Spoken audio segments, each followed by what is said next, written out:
kami dari kelompok 5 mau melakukan eksperimen Apa tuh, Kak? polarisasi cahaya. Yuk ikutin kita. Nah, teman-teman, pada proyek kali ini kita akan melakukan percobaan sederhana tentang polarisasi cahaya. Percobaan ini sangat menarik nih teman-teman, karena mudah untuk kita lakukan. Sekaligus dapat membantu kita dalam memahami sifat unik cahaya dalam ilmu fisika. Tujuan dari percobaan ini, yang pertama, membuktikan bahwa cahaya dapat mengalami polarisasi. Yang kedua, mengamati perubahan intensitas cahaya saat melewati kertas polarisasi. Dan yang ketiga adalah mengetahui pengaruh arah polarisasi terhadap intensitas cahaya. Yang keempat, mengenal penerapan polarisasi terhadap kehidupan sehari-hari, seperti pada kacamata polarisasi, layar LCD, dan filter kamera. Selanjutnya ada alat dan bahannya nih teman-teman. Yang pertama ada kertas polarisasi, yang kedua ada cahaya matahari sebagai sumber cahayanya, dan yang ketiga ada handphone gunanya untuk mendokumentasikan dan merekam percobaan tersebut. Nah, melalui percobaan ini kita jadi bisa belajar fisika dengan cara yang menyenangkan nih teman-teman, dan juga kita jadi bisa melihat secara langsung bagaimana konsepnya dapat diterapkan dalam kehidupan sehari-hari. Sebelum mulai eksperimennya, kita bakal bahas dulu nih tentang apa itu gelombang cahaya, apa itu cahaya, dan apa itu polarisasi. Jadi, gelombang cahaya merupakan salah satu fenomena fisika yang memiliki prinsip penting dalam kehidupan sehari-hari dan berbagai teknologi modern. Sedangkan, cahaya sendiri merupakan gelombang elektromagnetik yang dapat merambat tanpa memerlukan medium, dan termasuk gelombang transversal, sehingga arah getar itu tegak lurus terhadap arah rambatnya. Pada cahaya yang bersumber dari cahaya alami, umumnya itu belum terpolarisasi, sehingga arah getarnya itu tidak teratur, dan getar itu secara acak ke berbagai arah. Nah, salah satu sifat penting cahaya yaitu ada polarisasi, yaitu proses penyaringan arah getar cahaya supaya hanya ada satu arah tertentu saja yang dapat dilewatkan. Dalam kehidupan sehari-hari, pemanfaatan polarisasi ini dapat kita temukan dalam penggunaan kacamata hitam untuk mengurangi silau, dan berbagai alat optik lainnya. Dalam eksperimen kita kali ini, kita menggunakan kertas polar sebagai polarisator dan analisator yang berfungsi untuk mengatur arah dan intensitas cahayanya. Secara sistematis, ketika cahaya melewati polarisator pertama, maka intensitasnya itu akan berkurang menjadi setengah dari intensitas awalnya. Peristiwa ini ada rumusnya nih teman-teman. Yang pertama, itu ada polarisasi awal atau filter pertama. Dengan rumus I1 sama dengan setengah I0. Di mana I0 merupakan intensitas cahaya awal sebelum melewati filter. Sedangkan I1 adalah intensitas cahaya setelah melewati polarisator pertama dan nilainya setengah dari I0. Selanjutnya, setelah melewati analisator, intensitas cahaya mengikuti hukum halus, yaitu I2 sama dengan I1 cos kuadrat theta, di mana I2 adalah intensitas cahaya setelah melewati filter kedua. I1 adalah intensitas cahaya sebelum masuk ke filter kedua, dan theta merupakan sudut antara arah kedua filter polarisasi. Nilai cos kuadrat theta menunjukkan bahwa besar kecilnya intensitas cahaya sangat dipengaruhi oleh sudut tersebut. Semakin besar sudut antara kedua filter, maka cahaya yang diteruskan akan semakin kecil. Nah, biar lebih jelas lagi, yuk kita lanjut aja ke eksperimennya. Oke teman-teman, sekarang kita udah punya alat dan bahannya. Yuk kita masuk ke eksperimennya. Arahkan dua kertas polar ke arah cahaya matahari. Pada tahap ini, cahaya yang semula tidak terpolarisasi berubah menjadi cahaya terpolarisasi, yaitu hanya memiliki satu arah getar. Atur kedua kertas polar pada sudut 0 derajat atau sejajar. Saat posisi kedua kertas polar sejajar, cahaya terlihat cukup terang karena arah getarnya sama. Putar kertas polar kedua hingga sudut 90 derajat.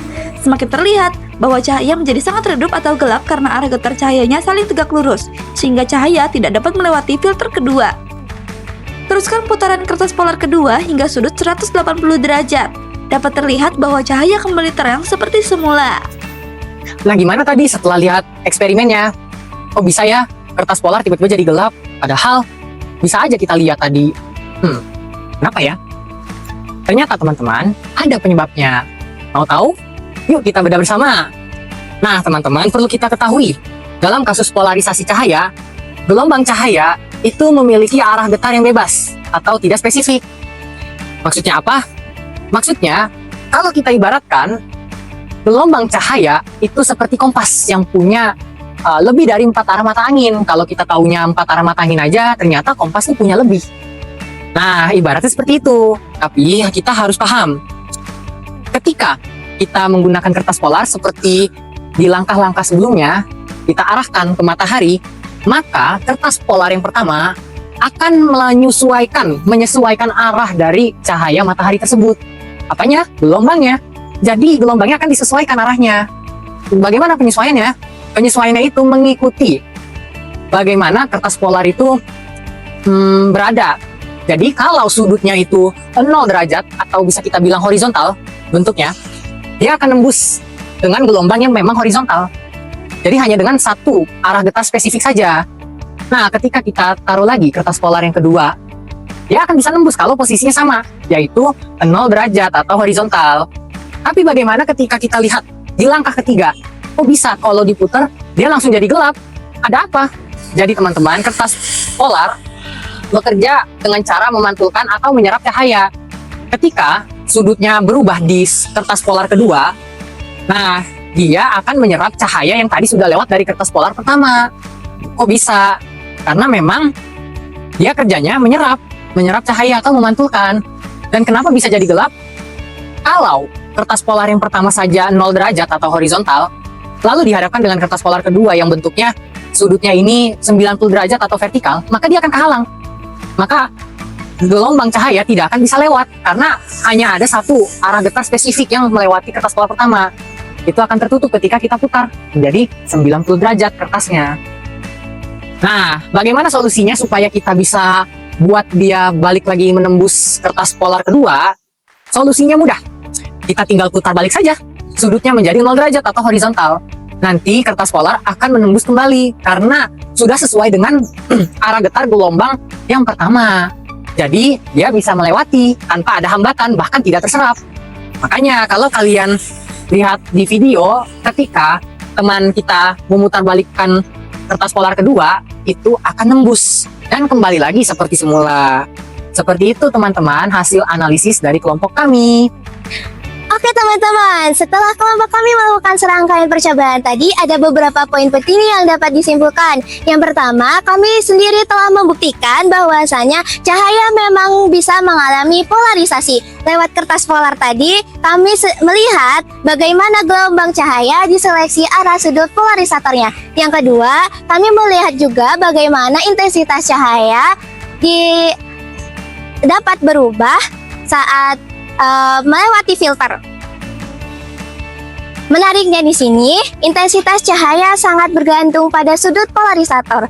Ketika sudut polarisator kertas kedua sama dengan sudut polarisator kertas pertama, maka cahaya bisa lewat dengan terang. Tetapi, jika kertasnya diputar, cahaya bisa redup bahkan sampai hilang. Nah, ini membuktikan bahwasanya sudut polarisator memiliki pengaruh yang besar terhadap terang gelapnya cahaya yang kita terima. Terakhir, lewat eksperimen ini, kami juga menyadari bahwasanya prinsip polarisasi dekat banget loh dengan keseharian kita. Bukan cuma soal teori, tetapi bagaimana teknologi ini yang membuat kacamata sunglass kita nyaman dipakai untuk menangkal silaunya cahaya matahari, membuat layar HP atau LCD dapat menampilkan gambar dengan jelas, sampai dengan membantu fotografer menghasilkan karya-karya yang keren lewat kamera filternya. Jadi teman-teman, polarisasi ini adalah soal bagaimana kita mengatur cahaya agar dapat bermanfaat di aktivitas kita sehari-hari. Semoga eksperimen yang kelompok kami lakukan bisa bermanfaat untuk kalian semua ya. Ingat ya teman-teman, fisika ilmu yang menyenangkan. Sekian video eksperimen dari kelompok kami. Kurang lebihnya mohon maaf. Semoga bermanfaat. Dadah. Ayo.